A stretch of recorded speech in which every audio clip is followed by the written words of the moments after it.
کہ I am F نے ایک یو ٹرن لے لیا جب وہ فری مارکیٹ پرنسپل کی بات کرتے ہیں؟ دیکھیں، بریٹن ووڈ سسٹم سے جو دو یہ انسٹیٹیوشنز ہیں، آئی ایم ایف اور ورلڈ بینک، یہ فری مارکیٹ کی بات کرتے ہیں. اسٹیٹ انٹرونشن کا جو ماڈل ہے، بیسیکلی جو چائنا کرتا ہے، رشیا کرتا ہے، اس کے بالکل برعکس یہ کام کرتے ہیں. حکومتوں کو مختلف پالیسیز کے ذریعے انہوں نے ماضی میں مجبور کیا کہ وہ فری مارکیٹ کا جو نوشن ہے، جو پرنسپل، اس کو اپنائے.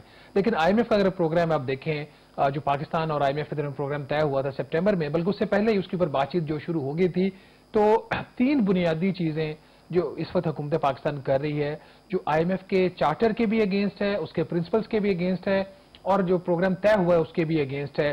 نمبر 1، حکومت نے یہ طے کیا تھا کہ کوئی بھی نئی ٹیکس کنسیشن، ٹیکس جو ایگزمپشن ہے وہ نہیں دے گی. اس کے باوجود چند ماہ پہلے جو شوگر کی درآمد کے اوپر بغیر آئی ایم ایف کی کانسنٹ کے انہوں نے اس کے اوپر ٹیکس کی ایگزمپشن دی. حالانکہ آپ کو یاد ہوگا جب ٹیچرز اور ریسرچرز کے اوپر انہوں نے جو 25% کا ٹیکس کا ریبیٹ تھا، حکومت نے اس کو ریسٹور کیا، تو آئی ایم ایف نے اس کو وڈرا کروایا کہ نہیں، آپ یہ ریبیٹ نہیں دے سکتے، پروگرام کے تحت کوئی کنسیشن نہیں دی جا سکتی. لیکن جب حکومت نے فیصلہ کیا کہ چینی درآمد کی جائے گی، تو آئی ایم ایف مان گیا کہ ٹھیک ہے، آپ درآمد کر رہی ہیں اور ٹیکس کی ایگزمپشن بھی دے دیں. پھر جو ایکسچینج ریٹ ہے، ایکسچینج ریٹ کے اوپر بھی جو پاکستان اور آئی ایم ایف کے درمیان طے پایا تھا کہ ان کا جو ایکسچینج ریٹ کی پالیسی ہوگی مارکیٹ بیسڈ ہوگی. لیکن ہمارا جو ایکسچینج ریٹ ایک لائن کے تحت اوپر چل رہا ہے، ایک اسٹریٹ لائن ہے، اور بڑا واضح ہے کہ ایک مینجڈ ایکسچینج ریٹ ہے. حکومت کے لیے بہتر ہے، کنزیومرز کے لیے بھی بہتر ہے، کیونکہ اگر آپ کی ڈی ویلیویشن ہوگی تو آپ کی انفلیشن بڑھے گی. تو اس لحاظ سے تو ٹھیک ہے، لیکن جو آئی ایم ایف کا معاہدہ ہے اس کے تحت تو یہ ٹھیک نہیں ہے، اور آئی ایم ایف خاموش ہے. تیسری چیز نہیں، ایک اور چیز یہ میں لائٹر نوٹ یہ کہنے لگا ہوں، اب آپ کو سمجھ آئی ہے کہ جب ہم نے نوبیل پرائز کے لیے امریکی صدر ٹرمپ کو نامنیٹ کیا تھا، لوگ کہتے تھے کیا فوائد ہیں؟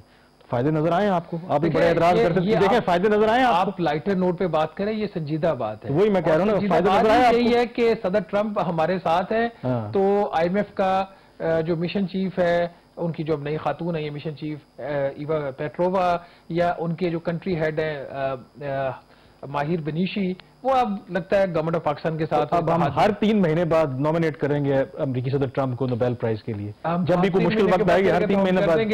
اور اس کا نتیجہ یہ نکلا کہ اسی سنڈے کو پرائم منسٹر آفس سے ایک اناؤنسمنٹ آئی کہ ایک نئی گندم پالیسی کے اوپر اتفاق ہو گیا ہے، اس کی منظوری دے دی گئی ہے. اور اس پالیسی کا جو سب سے بڑا جو جز ہے وہ یہ ہے کہ وفاقی اور صوبائی حکومتیں مل کر 62 لاکھ میٹرک ٹن جو گندم ہے وہ خریدیں گی. نہ صرف خریدیں گے بلکہ اس کی ایک امدادی قیمت بھی مقرر کی گئی، 3500 روپیہ فی من. اب یہ بہت بڑی ڈیولپمنٹ تھی. یہ ڈیولپمنٹ اس لیے بڑی ہے کہ جو ورلڈ بینک ہے پچھلے کئی سالوں سے، مور دین اے ڈیکیڈ، وہ فائنینس کر رہا ہے گورنمنٹ آف پنجاب کو کسی طریقے سے جو ان کے گندم کے آپریشن ہے پنجاب کے حکومت کے، جو وہ کسانوں سے گندم خریدتی ہے، اس کو ختم کیا جائے. پھر آئی ایم ایف کے پروگرام کا یہ بنیادی جز ہے کہ جو مارکیٹ ریفارمز ہوں گی، مارکیٹ کموڈٹی مارکیٹس کے اندر حکومت انٹروین نہیں کرے گی، جس کے اوپر حکومت نے مانا.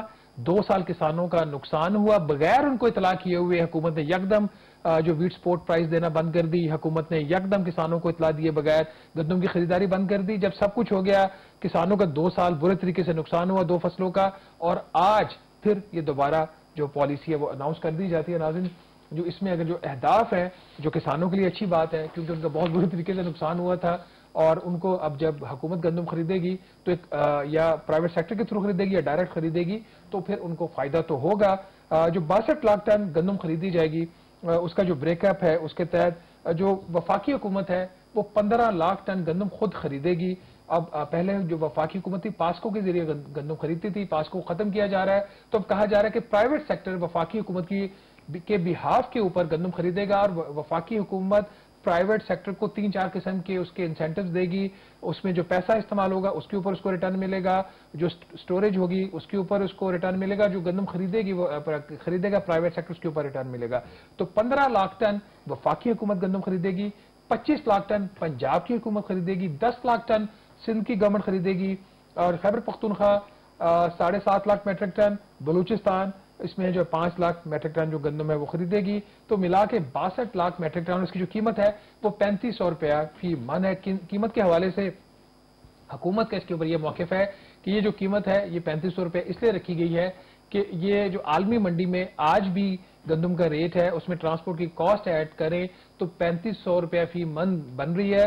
تو نہ تو حکومت نے کسانوں کا فائدہ کیا، نہ کنزیومر کا فائدہ کیا، کہ لیول پلینگ فیلڈ کی ہے. بہرحال Kamran, more than the price, it is the decision to intervene in the price کہ جو پرائس تو 3500 ہو 4000 ہو وہ سیکنڈری چیز ہو نہیں. میں سوال میرا یہ ہے کہ بالکل آپ نے کہا کہ 2 سال سے تو فارمر جو ہے جب ہم نے اچانک سے یہ ان پر بم گرایا تو گورنمنٹ نے تو ظاہر ان کی پرواہ نہیں کی. آخر اب ایسی کیا مجبوری تھی کہ 2 سال کے بعد اچانک سے گورنمنٹ کو خیال ہے کہ نہیں ہمیں ایسا کرنا چاہیے؟ کیا اس کی وجہ فارمر کا دباؤ تھا؟ اگر فارمر کا دباؤ ہوتا تو پہلے یہ فیصلہ کرتے وقت تھوڑا سا سوچ بچار کرتے, تھوڑا سا ٹائم لیتے.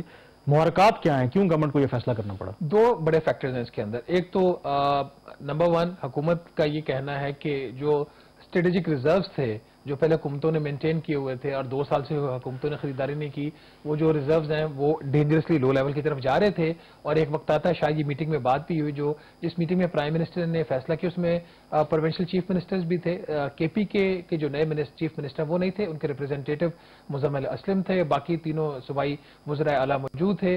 تو اس میں ایک وزیر اعلیٰ نے بات کی وہاں پہ کہ ہو سکتا ہے پھر نومبر کے آس پاس پہ اسٹاکس میں پرابلم ہو اگر یہ گندم نہیں خریدی جاتی. نمبر 1. نمبر 2 وہی بات تھی کہ جو فارمر تھا وہ بہت برے طریقے سے سفر کر رہا تھا. جو پرائیویٹ سیکٹر تھا پاکستان کے اندر اس طرح پرائیویٹ سیکٹر ریگولیٹ نہیں ہے.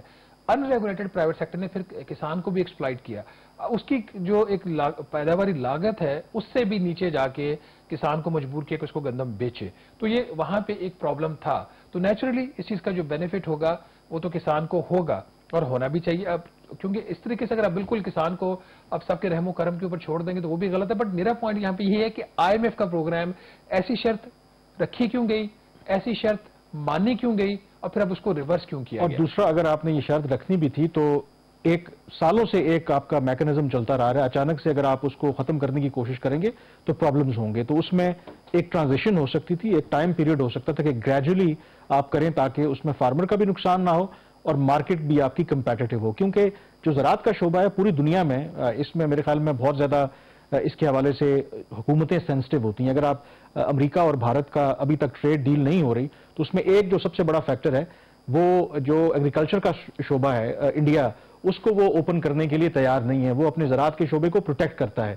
تو اس میں میرے خیال میں جو پاکستان سے غلطی ہوئی ہے, بے شک IMF کہہ بھی رہا تھا, تو ان کو چاہیے تھا کہ ایک ایسا فول پروف پروگرام ہوتا کہ جس میں تمام جو سٹیک ہولڈرز ہیں ان کے انٹرسٹ پروٹیکٹ ہوتے. دیکھیں, یہ بہت ساری ایسی چیزیں اس پروگرام کے تحت طے ہوئی ہیں جو کہ جس میں تمام سٹیک ہولڈرز آن بورڈ نہیں تھے. جس میں ایک تو یہ آپ نے گندم والا چیز کہی, دوسرا پھر جو governance and corruption diagnostic assessment report ہے اس کے حوالے سے بھی یہ خیال ہے کہ تمام جو سٹیک ہولڈرز ہیں وہ آن بورڈ نہیں تھے, اور جو وفاقی حکومت ہے اس نے بغیر تمام سٹیک ہولڈرز کو آن بورڈ لیے ہوئے یہ کمٹمنٹ دے دی. تو یہی وجہ ہے کہ اس میں تاخیر ہوئی اس کی رپورٹ کی پبلش کرنے میں.